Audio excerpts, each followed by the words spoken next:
घंटे की आकार के बेल घंटी को भी दबा दें ताकि हमारे नए वीडियो आपको लगातार मिलते रहें।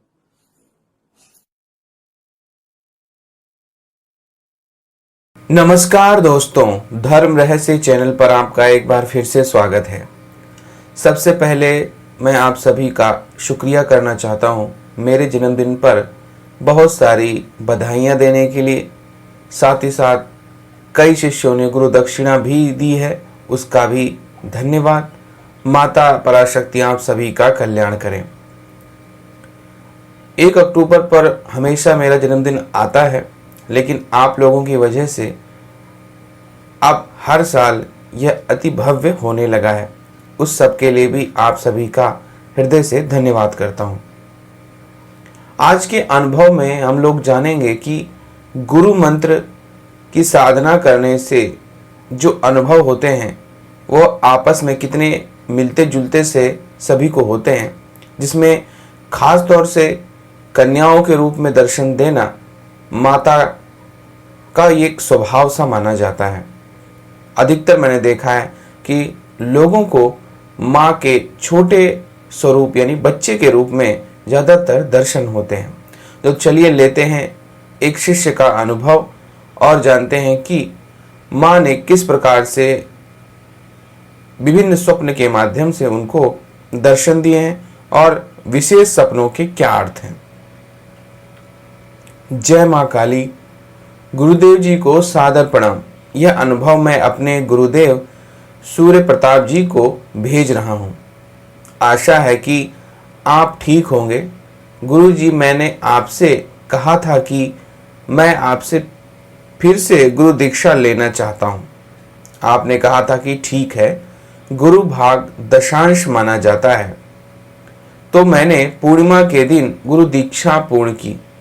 गुरु जी, मेरा पहला अनुभव मैंने माँ महाकाली यंत्र को स्थापित कर किया था और उसके दूसरे दिन बाद मैंने देखा कि एक लड़की हरे रंग की साड़ी में चौकी पर बैठी हुई है और मुझे देखकर हंस रही है, पर मेरी छोटी बहन को डरावने अनुभव होने लग गए थे।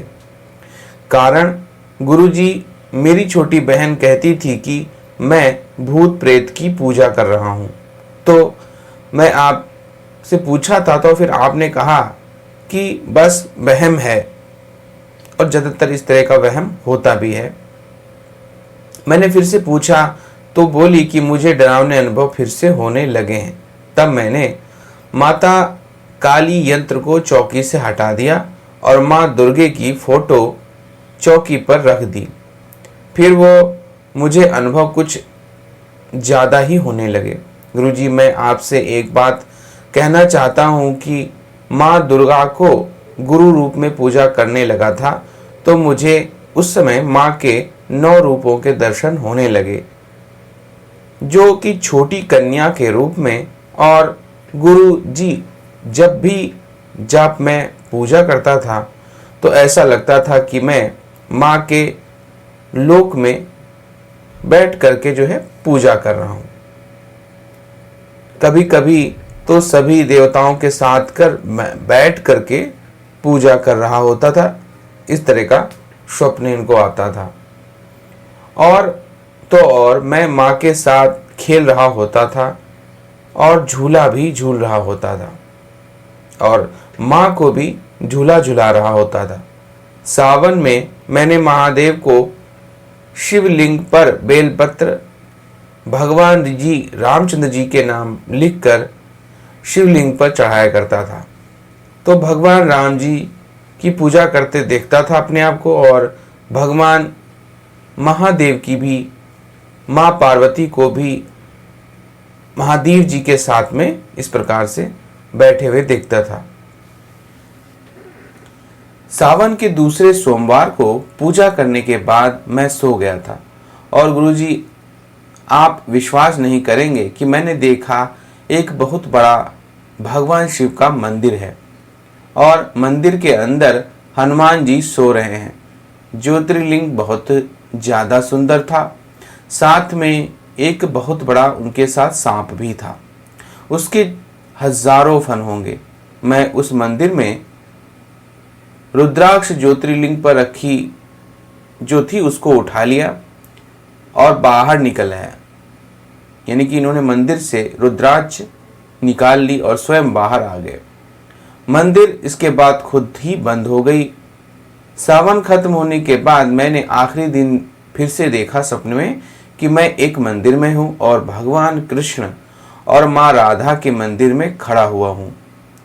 मंदिर में कोई नहीं है, पर एक स्त्री जो बहुत ही ज्यादा सुंदर थी और वह भगवान कृष्ण और माँ राधा को पीले चंदन का लेप लगा रही थी और मैं देख रहा था। तो मुझे कहा कि आप फिर से मुझे मत छोड़ जाइएगा। यानी कि जो स्त्री भगवान कृष्ण और माँ राधा को पीले रंग का चंदन लगा रही थी और इनकी तरफ देख रही थी, उसने इनसे कहा कि आप मुझे फिर से छोड़े नहीं, मतलब किसी कारण से आपने छोड़ दिया, वो कार्य ना करें। तो गुरुजी मैं रोने लगा। वह पत्थर में फिर से बदल गई और जब मैं उठा तो मेरी आंखों से आंसू निकलने लगे। गुरुजी मैं 2 दिन तक सही सोया भी नहीं था। सच कहा गुरुजी, मुझे बहुत ज़्यादा याद आती है। इसके लिए गुरुजी मैं क्या करूं? मैं जानता हूं कि कोई विश्वास नहीं करेगा, पर गुरुजी ये सच्चे अनुभव हैं जो मैं आपको भेज रहा हूं। आपका शिष्य रोहित कुमार। गुरुजी मेरा नाम नहीं बताइएगा। हालांकि रोहित कुमार नाम से लोग बहुत ज़्यादा हैं, इसलिए आपको परेशान होने की आवश्यकता बिल्कुल भी नहीं है। तो ये देखिए, यहाँ पर ये जो अनुभव है, बाकी अनुभव तो सामान्य हैं जो ज़्यादातर सब लोगों को स्वप्न में होते ही हैं। माँ के कन्या रूप के दर्शन होना, भगवान शिव के दर्शन होना, उनके ज्योतिर्लिंग स्वरूप के दर्शन होने, हनुमान जी, भगवान राम, इस तरह के अनुभव बहुत सारे होते हैं। लेकिन आपका जो विशिष्ट अनुभव है, इस सपने का मूल आधार भी वही है, वह है भगवान कृष्ण और माता राधा को लेप लगाती हुई एक स्त्री। वह स्त्री आपके मन या स्वभाव से कौन सी देवी हो सकती हैं, यह आपके पूर्व जन्मों के कृत्य पर निर्भर करता है। लेकिन आप ये मान के चलिए कि गुरु मंत्र से उत्पन्न हुई ये शक्ति आपसे पहले से जुड़ी अवश्य रही होंगी और बिना गुरु मंत्र के यह शक्ति जागृत नहीं होती। माँ के भिन्न भिन्न रूप हैं और ऐसे बहुत सारे रूप हैं जिनकी पूजा अर्चना हम पूर्व जन्मों में करते चले आए हैं। कभी छोटे रूपों में स्वरूपों में, कभी बड़े रूप स्वरूपों में। तो वो कोई योगिनी शक्ति हो सकती हैं, कोई अप्सरा शक्ति भी हो सकती हैं, यक्ष यक्षिणी शक्ति हो सकती हैं, विभिन्न प्रकार के रूप स्वरूप, जैसा कि पूर्व जन्मों में हमने कृत्य किया होता है। लेकिन अवश्य ही, क्योंकि जो वो लेप लगा रही थी उसका मतलब यही है कि वह भगवान कृष्ण की सेविका शक्ति अवश्य है। लेकिन सभी शक्तियां मां पराशक्ति के अधीन रहती हैं और उनकी ही इच्छा से कार्य करती हैं, जागृत भी उनकी ही इच्छा से होती हैं। इसीलिए जब हम गुरु मंत्र का जाप करते हैं तो विभिन्न प्रकार की योगिनी शक्तियाँ, अप्सराएं, यक्षिणियाँ, विभिन्न प्रकार के लोकों में निवास करने वाली देवियाँ, मातृ शक्तियाँ, विभिन्न प्रकार की दुर्लभ ना नजर आने वाली शक्तियाँ, वो सभी जागृत हो जाती हैं।